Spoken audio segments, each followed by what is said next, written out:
Folks, welcome to the Midweek Roundtable. My name is 𝗬𝗂 and I'm the Senior Strategist for 𝗬𝗶𝗄. Today we have our usual co-host and my co-troublemaker here at 𝗬𝗶𝗄. Jeff, how are you? This is 𝗳𝗴𝗀. Before you start, Jeff, let me just give you some information for folks at home who want to reach out to you. If you want to reach out to Jeff, and you should reach out to Jeff because Jeff knows his stuff and he's going to give you guys some good analysis. It's Jeff@𝗧𝗴𝘀.com. That's Jeff@𝗧𝗴𝘀.com. And my email that'll go directly to me is support@marketgeeks.com. Jeff, how are you doing on the first day of September, actually? Can you believe it? September. It seems like it just snuck up on us. I'm excellent. How are you, Roger? I'm doing great. I'm doing really, really good. It's raining a little out here, but as you mentioned, it is that time of year right now. I guess that's why those Crocs shoes are so popular in Florida, right? I don't know. I mean, we got a lot of amphibious people and animals and stuff, so they go a little bit good in the water and stuff like that. Stock's doing great. Very, very true. Yeah, the stock is just killing it, absolutely. I talked about it last year, and I was talking about the two top retail stocks, and Lulu and Crocs were on the top of the list. I haven't looked at Lulu lately, but I will after this call, actually, because earnings are going to be coming up. But anyway, how are you doing, my friend? We've got so much to talk about. We got to catch up. All this international news. What's on your mind today? What are the biggest threats, opportunities? What are you seeing?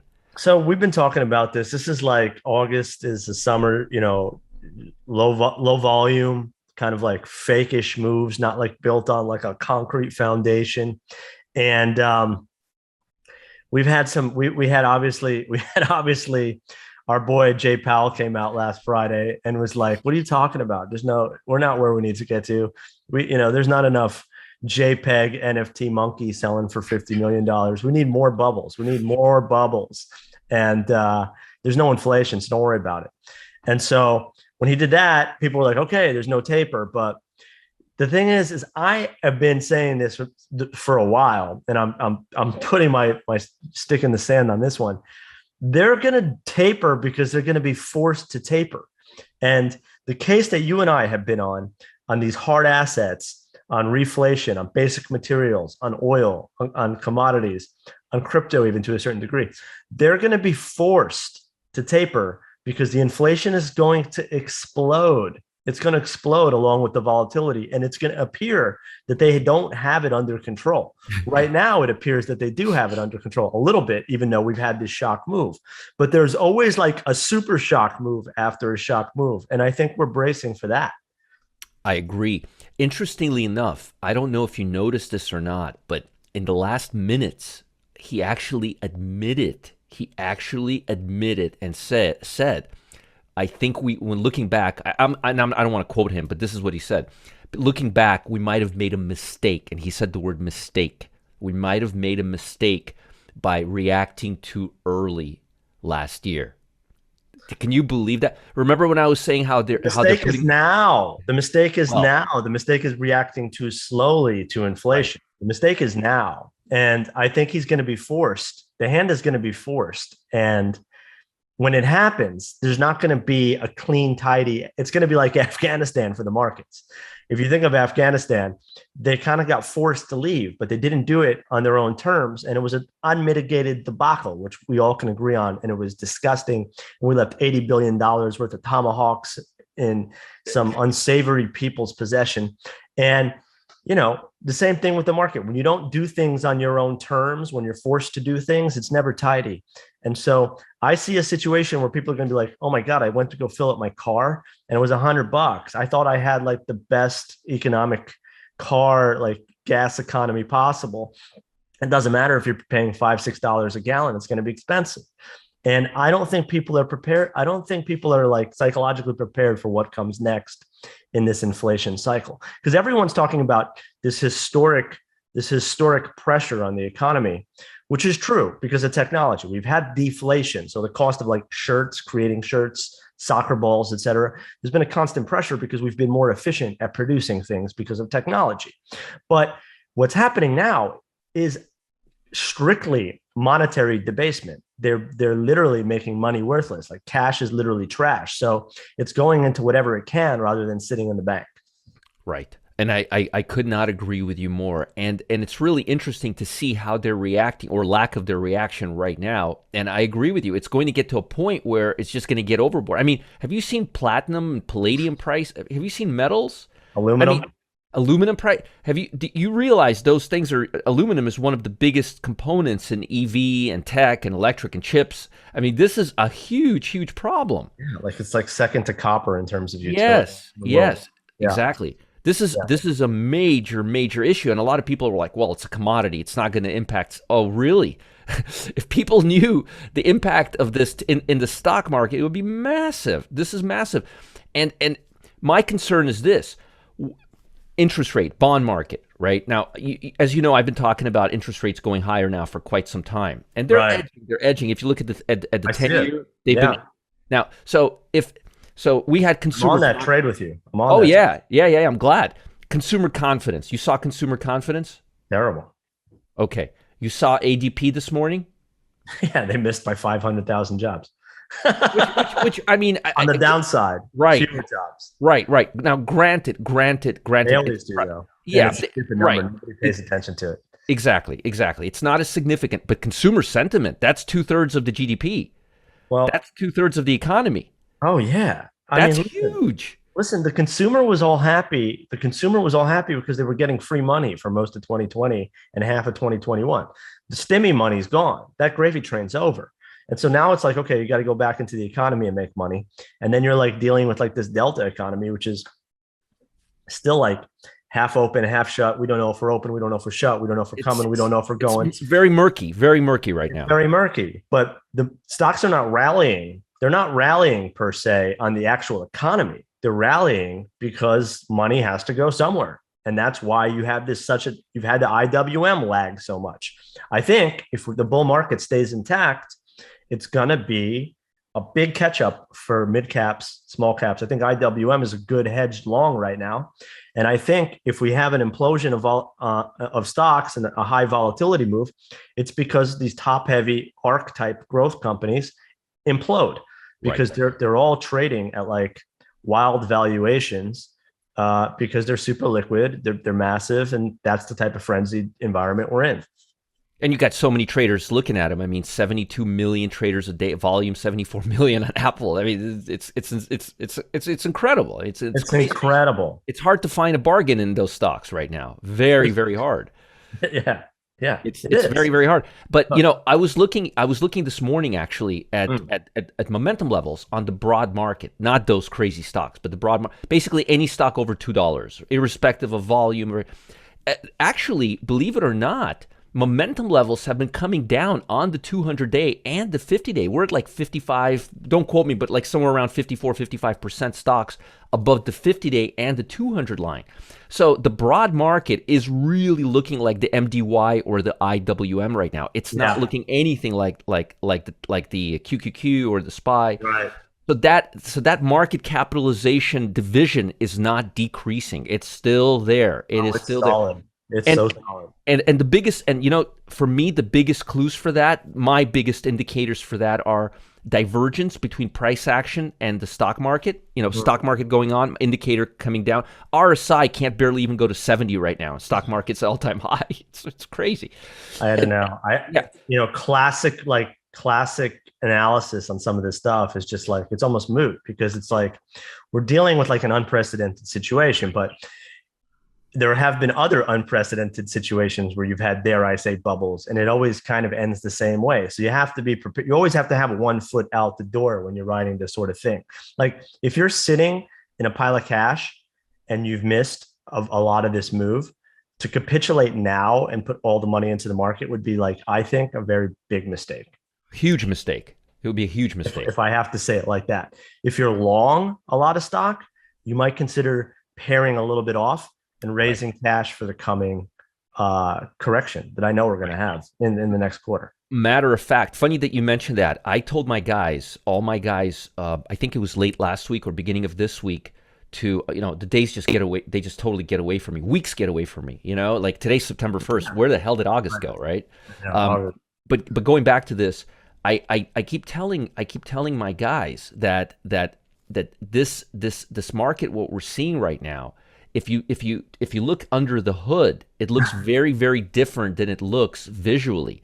Yeah. And it's very interesting. I'm seeing the put to call ratio, Jeff, go from overbought to oversold in the matter of 2 days because it's so damn choppy. There's no market breadth right now. The market breadth the tail is wagging the dog, like exactly.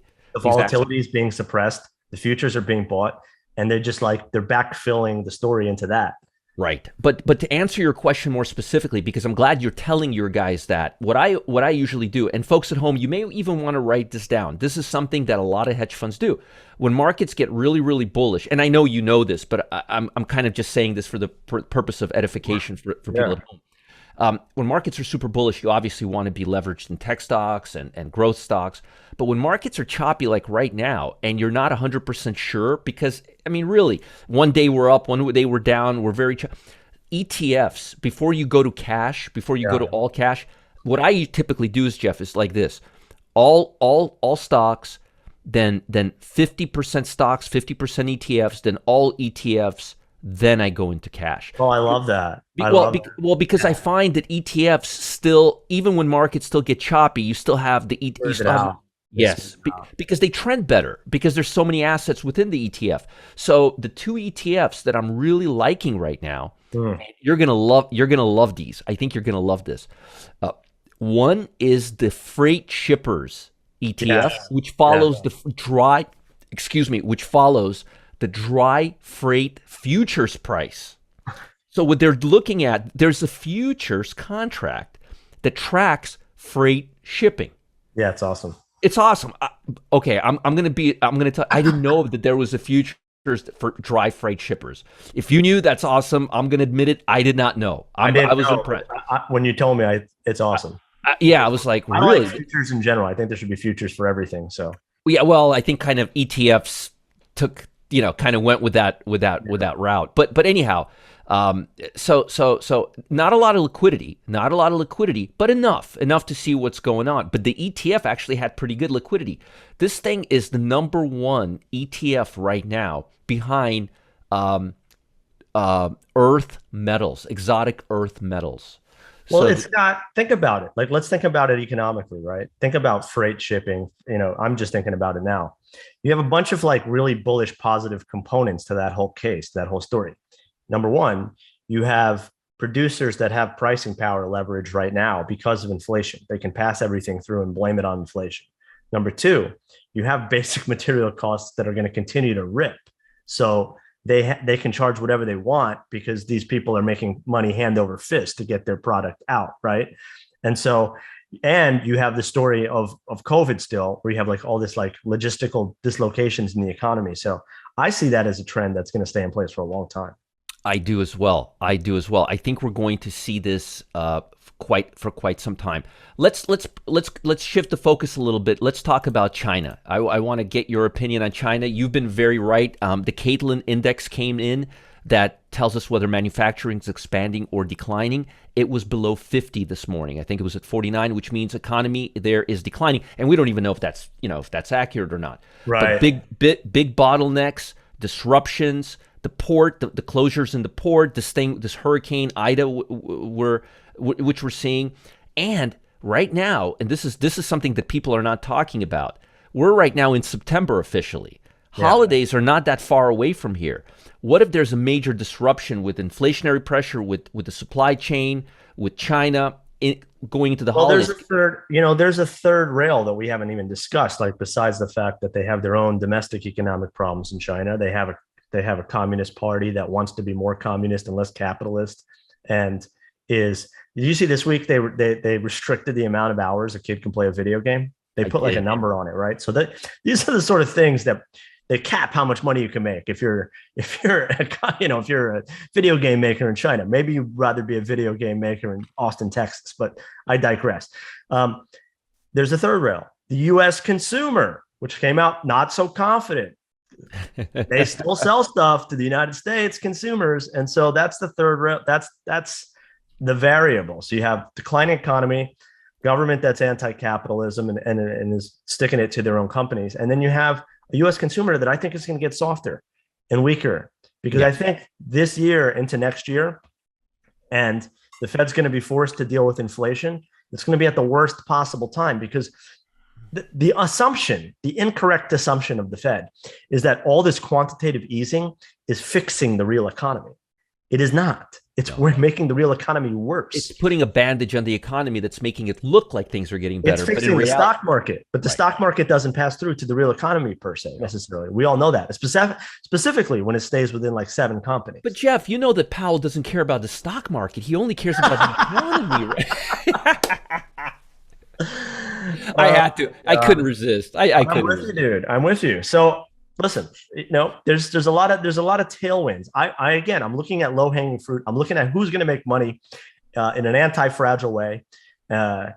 Basic material producers, banks should probably still do well because rates are going to rise. Yes. These are the types of things I'm looking at. You can't really find value. You have a little bit of risk in tech. Forget about looking at like emerging tech that's trading at like 180 multiple. You have massive risk in that. Like if you're already long, congratulations. If you want to put all your money like all in right now, I think it's a crazy move in some of those stocks, but whatever. That's just my opinion. This is one man's opinion. Of course. And that's the point here.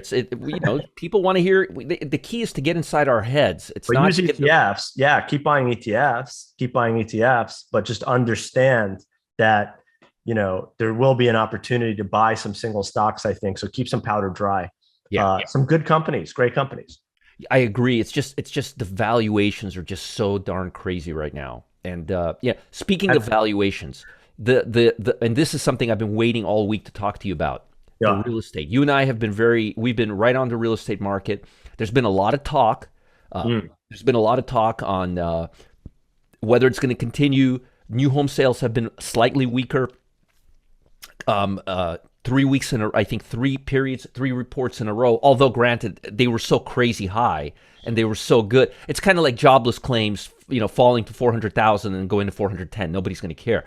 But you know what I mean? If they're that, if you're near all-time highs, just because you're not breaking record every day. But what are you thinking? Are you shifting your opinion on that? On the home thing? On the housing thing? Yeah. What's your view on that? I like the whole rental market case that you build. This is the thing. It's not your grandmother's housing market. People are not like putting down $300,000 to buy a $600,000 house. Funds are. BlackRock is. You're fighting against entities that run hundreds of billions of dollars, if not trillions of dollars, that believe that they can get a positive yield by buying property and renting stuff out, commercial, but more residential. And so I don't know if you can fight that trend. And it's a byproduct of artificially low borrowing costs. Like if you're a BlackRock and you can borrow money near zero, and you can go out and you can buy properties and you can make a 7%, 5 to 7% yield, which is better than any treasury is going to pay you, better than most AAA corporate bonds are going to pay you, with high credit earning people renting them. You do that trade all day, and they're still doing that. So I think there's kind of like a floor in the real estate market that's high. I really do. I think there's places that are like super frothy and bubbly, like where I live, but there's also like a fundamental lack of new production. There's a dislocation. Right. There's not enough inventory. Right. Things are still going within a couple of days because there's no supply. I personally think we're going to slow down, but we're going to keep our foot on the gas pedal. So I think we're going to slow down. I don't think it's going to be as extreme as a lot of people think, because people think it's very binary, 0 and 1, but it's not. Right. And it's not always that way. And it actually takes about 1.5 to 2 years for the stock market to for the housing market to organically cool off from a bull market. I think stocks are a bigger bubble than housing. You do. Gun to the head. Yeah. Stocks specifically like growth stocks are in a bigger bubble than housing because of the fact that you can still have a positive yield on renting out properties. Yeah, and I think what we're going to see, and I think this is a factor of the current microeconomic or microeconomic environment. But I think a lot of people right now, either because they want to wait to buy a house, because they can't afford it because it's so expensive right now, because prices are high, because inflationary pressure, they're not working. They have a lot of uncertainty if we're going to be going back, stay at home. I think a lot of people, and I've talked to a lot of people, they're like, hey, we don't want to make a commitment towards a house right now. We want to kind of buy a condo, lock in our price. I know 3 families, 3 of our friends bought condos in the last 2 months. And including somebody, I don't want to get into, I don't want to disclose public information, including somebody that you know real well around here. But condo, what we were seeing with homes, with people chasing homes, we're now seeing it with condos, and we weren't seeing that about a year ago. So I'm looking at a lot of multifamily REITs and a lot of REITs that focus on the lower hanging fruit and condos and multi-residential buildings, and also commercial properties like like 1-tenant strip malls and things like that. Nice. Well, here's the deal, man. There's no inventory, right? And people are renting because they can't, and they're thinking they'll wait to see if the price is cool. I was at an open house thing for my kid's school, which is a good school in Miami, et cetera. I'm not going to disclose that. I don't want to talk about that. Sure. Overheard a discussion of a group of people. Oh yeah, we came down from Manhattan and we're trying it out. We're renting. We don't know. We can't, like, prices seem high to us. And these are like, these are people that can throw down some coin and buy a nice place. And they're sitting there and they're just like, can't buy anything, can't find anything, but we're renting.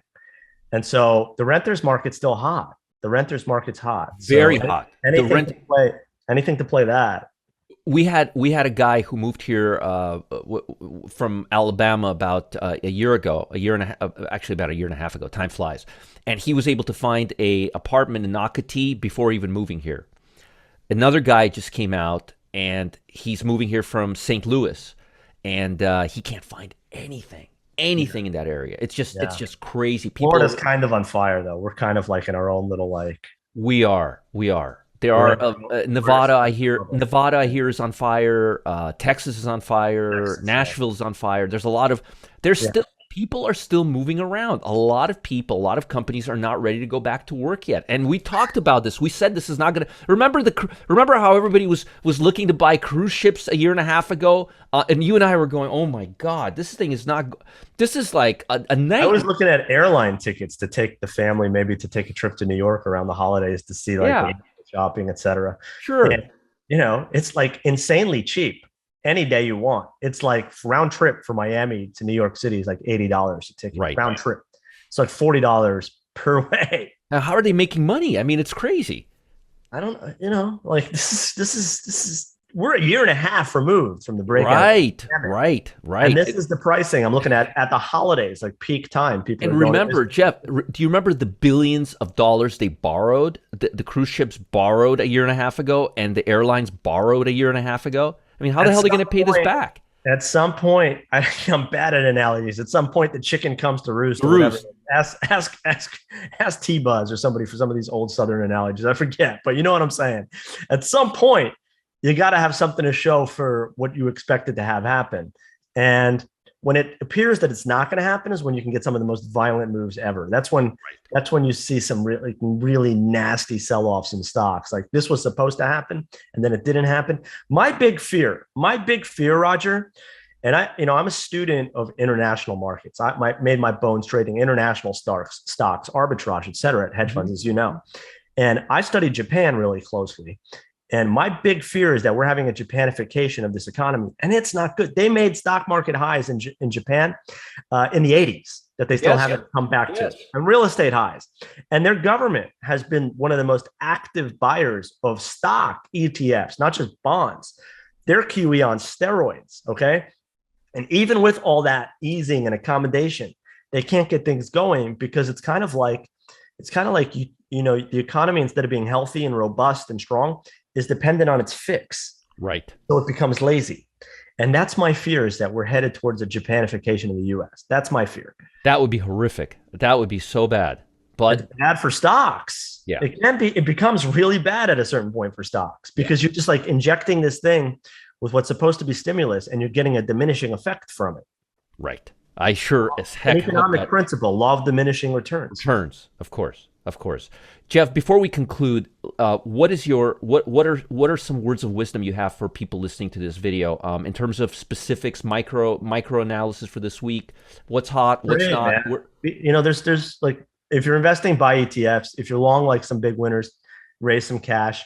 If you're in some bad losers, they might get even worse. Don't add yet. Be patient.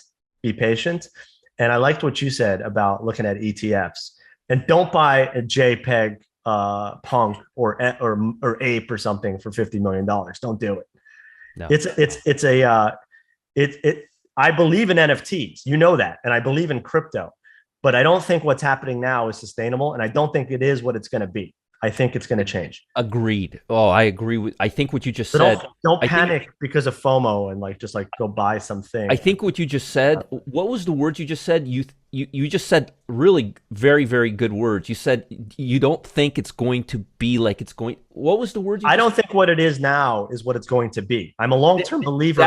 That right there is exactly what that is how I would describe crypto. Yeah. If I had a few words to say, that's exactly what I would say. You can still be bullish long-term like I am on Ethereum and, on NFTs, the concept of NFTs.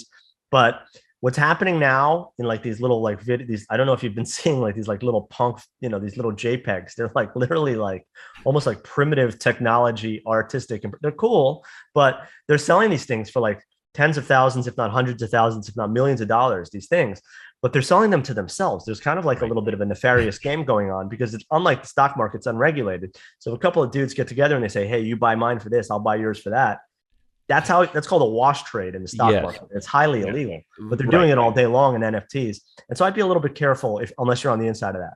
Yeah, I think that what the world is seeing with cryptos right now is going to be if you look back 5, 10, 15, 20 years from now, they're going to be very, very useful, but we're going to be using them in a very different way. So I think it's again, if I had to compare it, it would be like the internet in the late 90s. That's right. Where we had no idea how it was going to come into play, how we were going to be using it for word communication. It was just all kind of like let's read the latest book online or news and weather. But it's gonna morph into something totally different. It's okay to be excited about it. I am, and be invested. Yeah. Don't get involved too deeply in the psychotic parts of the market because And my words of wisdom are very easy. And I know it's 9:30. I know the market's opening. I know you're an active trader. You got to get out of here. Yeah, you see my eyes flickering. I know. Yeah, that's okay. That's okay. That's what you do. You're doing your job. Yeah. But I'll just leave everyone at home with the following. I'm starting to go a little bit more. I'm starting to trade both sides of the market. I've gone short a lot more than I have this entire year. I mean, the last few weeks I've been just firing shorts as equally as long. I've been trying to be more defensive and lower exposure. And I don't think the market's really going to start going for the next couple of weeks. We talked about that last session. So I think folks out there at home should just stay out of trouble, not get married to their position, and tread lightly. And I really like what you said about cryptos. I think that has a lot of merit. I think those few words you said has a lot of merit. It doesn't have to be binary. You can't, you can look at it from a nuanced perspective and say, this thing has merit. It has legs. It's a real thing. It's not going to disappear. It's not 0 or a trillion. There's two camps and I'm in the middle. I'm like, no, this is real. You should invest in it, but maybe don't buy a 𝗧𝗶𝗺 for 80,000. Because somebody who bought it for 80,000 probably knows the guy and he bought his other one for 80,000. And then they're just trying to dupe people into buying another one. Because they have 100 of them they made for free. Right. I couldn't agree with you. Hey, you buy mine, I'll buy yours. You'll raise mine. And then we'll give it a value. This is a little bit of the edge of being a hustler. This is street smarts. Basically, what I'm sharing now is street smarts. Use common sense with these NFTs and don't go overboard. Don't get hoodwinked. Don't get hoodwinked. Right. Jeff, another wonderful session. I honestly don't know where the last half hour has gone. Folks at home, if you have any questions, if we said something that triggered you or you have a question, you want clarification, please reach out to Jeff at Joy of the Trade. That's Jeff at Joy of the Trade. And you can reach out to me at support@marketgeeks.com. It's an old, decade-old email I've been using for years, and it'll get to me fast. Nobody screens it. Also, check out check out Jeff's services. you can go to either wealthpress.com or Joy of the Trade. And Jeff's info is there. Jeff, what are the two services that are hot right now? Why don't you give us the names of your services? Yeah, Burn Notice. You should check out Burn Notice. I'm on a little bit of a heater in that one because the market's moving back and forth and it's a short-term trading. Check out Monthly Money Flow. We got a bunch of new trades coming out at the beginning of next week.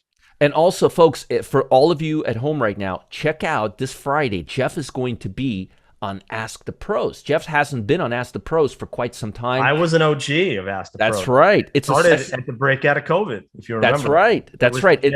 Everybody was home, so we gave something people to look at. And you're going to be coming back, and it's a session that I do with 𝗵𝗲𝗄𝗎 and Tony Saliba, which is a real market wizards. And Jeff is going to be on this Friday. Keep your eye on your inbox. We'll send you guys a registration link. Jeff, thank you. It was a great session. And I want you to have a wonderful, wonderful week ahead. And I'll be talking to you Friday mid-morning. Yes. Bye, everyone. Thank you, Roger. Bye. Take care. Bye.